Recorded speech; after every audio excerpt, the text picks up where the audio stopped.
Hai guys, kita bersama Bang Boy. Yang terbaru Nikita Mirzani akhirnya melaporkan yaitu dugaan penyuapan kepada polisi, kejaksaan bahkan hakim.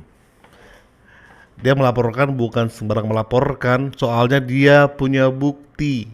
Potongan-potongannya sudah beredar kan. Nah, kita nggak tahu apakah yang dipegang dia itu lebih komplit atau gimana, Bang Boy belum tahu. Tapi ini menarik kita bahas ya. Untuk pemenahan hukum, kalau memang rekaman itu sulit untuk diputar di persidangan, ya berarti memang backup plan-nya adalah dengan cara biarkan KPK yang mengusut tuntas mengenai dugaan penyuapan. Kita bahas dulu kebenarannya, ini dia reaksinya. Oke. Breaking news ya guys ya. Niki membuat laporan ke KPK terkait dugaan tindak pidana korupsi dan suap terhadap aparat penegak hukum. Nah, ini ada pertanyaan netizen nih. Kenapa gak sekalian sih laporannya ke KPK, Mahkamah Agung atau Komisi Yudisial biar RG duit habis nyari aman ke banyak pihak. Bisa aja melapor ke MA atau Komisi Yudisial, tapi ini lebih ke pasca putusan ya, karena kalau ke KPK itu udah tepat banget ya, ke kepolisian juga tepat. Cuma Bang Boy itu paham kenapa Nikmir enggak ngasih ke kepolisian, karena nanti Bang Boy akan kasih tahu ya kenapa Nikmir enggak mau ngasih ke kepolisian. Oke, kita bahas lagi guys. Ini adalah buktinya ya, bukti laporan yang Nikmir dari Nikmir berupa pengaduan dugaan tindak pidana korupsi dan atau patut diduga adanya tindakan suap terhadap aparat penegak hukum diterima di KPK. Jadi ini resmi ya, resmi, lampirannya jelas dan bukti-buktinya jelas disampaikan. Nah, kita masuk ke ini ya. Ini juga sebenarnya bisa jadi bukti. Kalian bayangkan hakim tugasnya adalah untuk memeriksa perkara yang sedang diajukan oleh kepolisian dan diadili bersama jaksa dan juga kuasa hukum terdakwa. Kalau hakim yang benar, dia nggak akan tidur. Mungkin dia mau bilang, saya bukan tidur kok, ya wajar mengantuk kalau seharian. Kalau posisi sudah nyender dan kepala diarahkan ke sini, itu memang udah pengen tidur.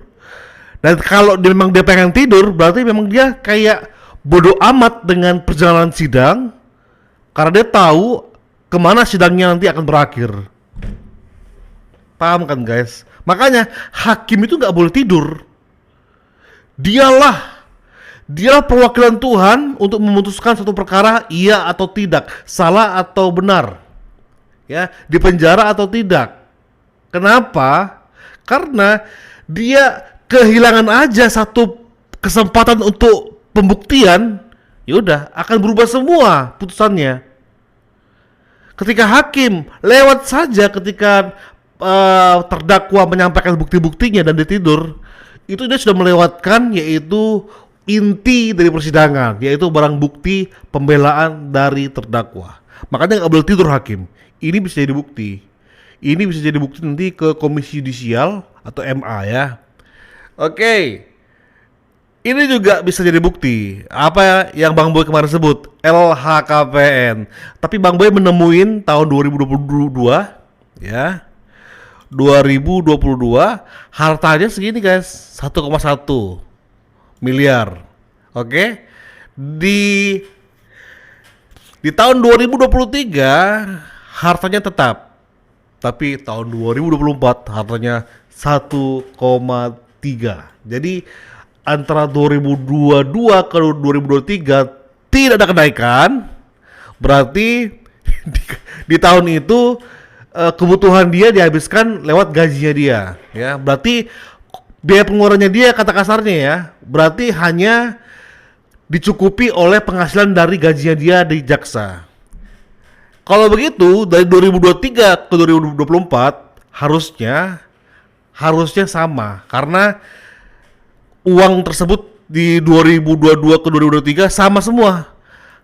tanah bangunannya sama, ya, alat transportasi sama, harta bergeraknya sama, surat berharga sama, tapi di tahun 2024 berbeda. Ada selisih 200 juta masuk ke rekeningnya. Ya. Jangan bilang itu dari jaksa, karena penghasilan dari jaksa dugaan Bang Boy itu hanya cukup untuk memenuhi kebutuhan bulanan hariannya. Berarti ada 200 juta. Makanya KPK bisa ngecek ada enggak keterlibatan penyuapan ketika nanti KPK mengecek rekeningnya atau LHKPN-nya dari Indah Manurung di tahun 2025. Bisa dicek loh, ya. Bisa dicek. Di per bulan ini pun bisa dicek. Oke, kita akan bahas orang banyak yang bahas ini, guys. Ini udah nggak ada invitation lagi untuk datang ke pengadilan. Semoga semuanya terbaik ya. Dok, mereka dok kabarnya ini kita juga akan bawa ini ke ranah KPK mungkin seperti apa dok? Coba dengar lagi. KPK mungkin seperti apa dok? Silakan saja. Oke, karena Dr. Reza mengatakan silakan saja, ya berarti kita terus akan kawal ini. Kenapa Bang Boy kawal? Sementara kalau bisa jujur-jujuran ya, ada alasan Bang Boy untuk mengawal, untuk membela Manurung. Karena selain satu marga dan juga Batak lagi, Kristen lagi, bisa aja. Tapi ketika Bang Boy melihat persidangannya itu yang udah gak masuk akal, udah cenderung kayak ada yang memesan dugaan Bang Boy, ya makanya Bang Boy speak up tentang ini di channel ini, guys. Support terus, guys, ya. Yang suka bisa subscribe dan like. Yang nggak suka ya nggak apa-apa. Nggak subscribe juga nggak apa-apa. Cuma karena Reza mengatakan silahkan saja, ya oke. Kita teruskan, guys. Nikita Mirzani melaporkan hakim dan jaksa penuntut umum ke KPK. Ini bukan settingan film, ini nyata terjadi. Nah, Sobat Cendol, Nikita Mirzani mengambil langkah yang cukup berani ya, melaporkan dugaan gratifikasi dan intervensi hukum ke Komisi Pemberantasan Korupsi atau KPK. Ya, tindakan ini dilakukan setelah ia mengklaim memiliki rekaman penting yang bisa menyeret oknum di institusi Polri atau lembaga peradilan. Nah, dari perspektif hukum ini bisa disebut sebagai whistleblowing ya, yaitu keberanian individu untuk mengungkap dugaan pelanggaran etik dan hukum oleh aparat negara. Jadi Sobat Cendol, jika benar terbukti ada rekayasa hukum, maka ini adalah pelanggaran berat ya terhadap prinsip independensi peradilan. Nah, kalian tahu nggak kenapa sih langkah seperti ini jarang diambil oleh terdakwa lain ya selain Nikita Mirzani? Apakah karena takut atau karena tidak punya bukti sekuat Nikita Mirzani? Nah, menurut Sahabat Cendol semua nih, bagaimana pendapat kalian? Kalau punya bukti intervensi, apakah kalian berani seperti Nikita Mirzani? Pertanyaan apa ini? Ya harus dong, itu sebagai pembelaan kita. Bayangkan saja kita merasa nggak melakukan suatu perbuatan, tetapi kita harus menanggungnya. By the way, inilah makanya Bang Boy akan jawab kenapa Nikmir melaporkan ke KPK, kenapa nggak ke kepolisian. Ada keanehan di kasusnya Nikmir soalnya. Kenapa? Awalnya kan diduga kena pasal pemerasan. Ya berarti kalau pemerasan 9 tahun, makanya ditangkap. Karena di bawah 5 tahun dia nggak wajib ditangkap, di atas 5 tahun dia ditangkap. Kenapa polisi kekeh untuk mengenai pidana mengenai pemerasan selain bukti-bukti yang katanya dikumpulin, ya? Dan mereka memastikan bahwa bukti-bukti sudah memenuhi unsur untuk menangkap Nikita Mirzani. Walaupun memang kalau teman-teman kawal kemarin ya, terjadi kan kayak apa ya? Kayak semakin lama semakin gak jelas kasusnya ini kan. Ada 20-an hari penangkapan sampai polisi bisa mengirim filenya ke jaksa. Jaksa kan tolak kan beberapa kali karena belum dilengkapi. Oke. Nah, inilah yang aneh. Kalau pada akhirnya hanya pencemaran nama baik, ya which is itu hukumannya di bawah 5 tahun, ada bervariasi, ada yang berapa bulan, ada yang 4 tahun. Tapi dia intinya di bawah 5 tahun. Dan otomatis kepolisian akan merasa bersalah di mata hukum dan akan terbuka dan terkuat semuanya karena mereka salah menangkap Nikita Mirzani. Kenapa salah? Karena hukumannya di bawah 5 tahun. Nah, disitulah inti dari anehnya kasus ini. Ketika jaksa menolak bahwa ini nggak memenuhi unsur pemerasan, dimasukkanlah usul pencemaran nama baik. Makanya ketika ada katanya jaksa, oh oke, ini sudah memenuhi unsur ini, ya, naiklah ke kejaksaan. Disitulah mereka fight untuk memenjarakan Nick Mir. Tapi poinnya adalah kalau memang Nick Mir kena pasal ini dari awal, dia nggak mungkin ditahan. Nick Mir tuh nggak mungkin ditahan oleh kepolisian karena di bawah 5 tahun. Paham kan guys? Makanya bagi Nick Mir, dia nggak percaya dengan kepolisian dan dia melaporkan ke kejaksaan. Kita bicara kepolisian tuh oknum guys ya, oknum. Oke, next. Ada apa dengan Nikita Mirzani melapor ke KPK? Berarti ada yang nggak beres. Apakah ada unsur suap terhadap kasus yang mereka jalani? Nah, ini dijawab. Akhirnya Niki pun melaporkan kepada KPK. Korupsi segala macam, kalian bisa baca sendiri itu. Ya, tadi nggak ada suara, ini bersuara. Ya, jadi siap-siap buat kamu, buat bapak ibu oknum ya, yang merasa terima ini dan Niki mempunyai buktinya dan dari kemarin mau didengerin tapi nggak mau didengerin, siap-siap KPK memanggil Anda. KPK, terima kasih, I love you udah menerima laporan dari Nikita Mirzani. Waduh. Nampaknya Nikita Mirzani mulai geram dengan apa yang telah terjadi di kasusnya. Karena mungkin Nikita Mirzani emang benar-benar sudah ngerasa muak dengan penegak hukum yang ada di persidangan. Dan sekarang Nikita Mirzani melaporkan para penegak hukumnya ke KPK karena ada dugaan suap. Gimana ya? Soalnya kalau dibilang gak ada suap juga aneh. Dibilang ada suap, ya aneh juga. bisa jadi. Karena apa? Karena banyak kejanggalan dan sikap dari para penegak hukumnya yang ada di persidangan itu kayak apa ya? Kayak bener-bener pengen banget Nikita Mirzani nih kalah telak nih di persidangan, gitu kan? Karena kayak ada apa ya? Kubang tuh bang. Ya dengan hakim tidur gitu juga jadi bukti loh sebenarnya. Seolah hakim tuh udah tahu ini apa putusannya sehingga dia nggak mau lagi fight untuk melawan rasa ngantuknya dia. Orang semua itu ngantuk.